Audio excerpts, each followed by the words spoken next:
Hi everyone, my name is Nick Drim, and today I am going to be presenting workplace shift conflict with my group presentation. Um, Shift conflict is when your job is made much more difficult by either someone not doing their job from previous shifts or someone not showing up for various different reasons why they just didn't show up to work. Um, I've experienced this, and I imagine my audience that's listening to this has experienced this as well. And today, this is what we're going to be talking about. So, some of the issues. I'll give you an example of one is, let's say a coworker doesn't come in maybe 2 hours after they're supposed to come in, and you're sitting there still waiting for someone to actually show up.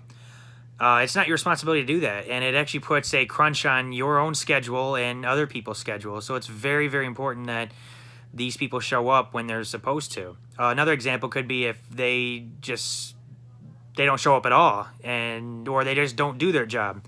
I had an instance where a coworker didn't change trash out. I worked at Kroger for a year or two, and every time I would have to work on the different types of responsibilities around there, such as cleaning, like mopping, picking the trash up, and bringing carts in, they wouldn't be pushed. The trash wouldn't be emptied. So, as I ended up having to take care of his job, then my job, and then I'd have to go get carts in the winter. And if you live in Michigan, everybody knows how rough it is here pushing carts through. So if you wait late enough, and there's so many out there, you could be out there the rest of the day, and then you still got stuff that you're supposed to do after you're done with that.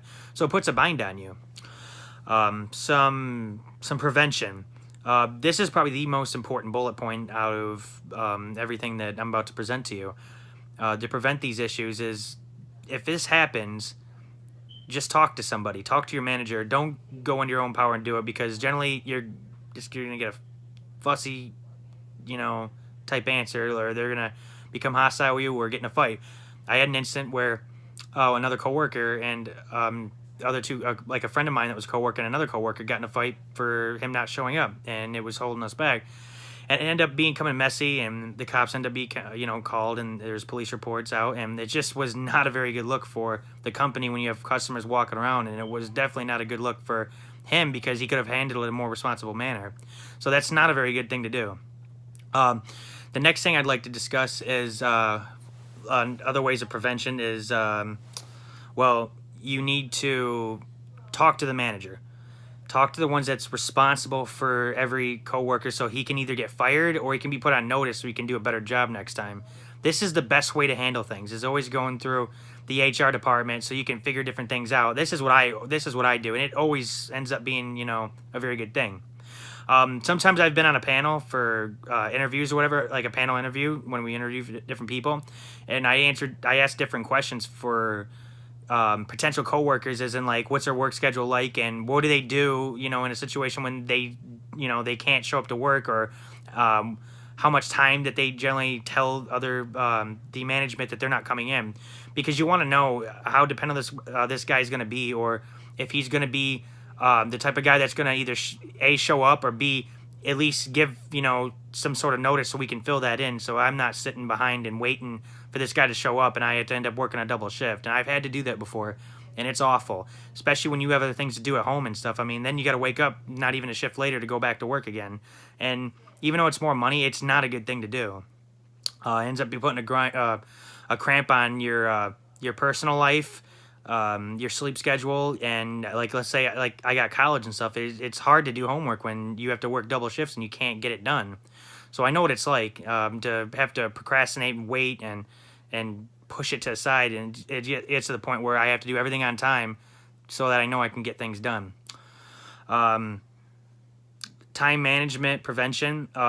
You should never take two different jobs that end up cramping each other close in time. Like, let's say you have two part-time jobs and you have to work Monday, Tuesday, and Wednesday for one, and Wednesday, Thursday, and Friday for the other. They're not going to work out, because the Wednesday is always going to get caught up, and you're not going to have enough time to sleep, especially if you work two different shifts, for example. Let's say on a Wednesday you work first and second shift for both them jobs. It's not going to work out very well, because you're going to end up not waking up for your job, or you're going to end up dragging up behind so bad, it's just going to be awful for you. So that's never a good thing to do. But like I said, you always look for your manager, and you always go through the authorities if you really want something done. It's don't go on your own power unless you are the manager, which I'm not, and most of us aren't that's doing these videos. Make sure you always go through upper management to do this. And time management, like I said, it goes hand in hand with shift conflict. Do not schedule two jobs that are not going to coexist with each other when you have to wake up the same day and work the same hours, or sometimes hours change and days change. So you have to make sure that these jobs aren't going to overlap. And that's what happens. I've had a friend that did this. He ended up actually losing both jobs because they both interfere with his personal life and with his other coworkers, and he just ended up getting terminated. So now he's looking for another one. So don't ever do that. And first and foremost, always be professional with everything you do. It's going to go hand in hand with anything that we talk about in this class or anything out in the the real world out there. If you be professional, things end up being handled better, because then you know that that person knows that you mean business, and you're not gonna sit there and scream any derogative names out there, and well, just really cause anger towards people towards you. And that's what ends up how fights started, or shifts end up people end up basically bad blood, draws bad blood. So I hope you enjoyed this presentation, and I hope you have a good day. Goodbye.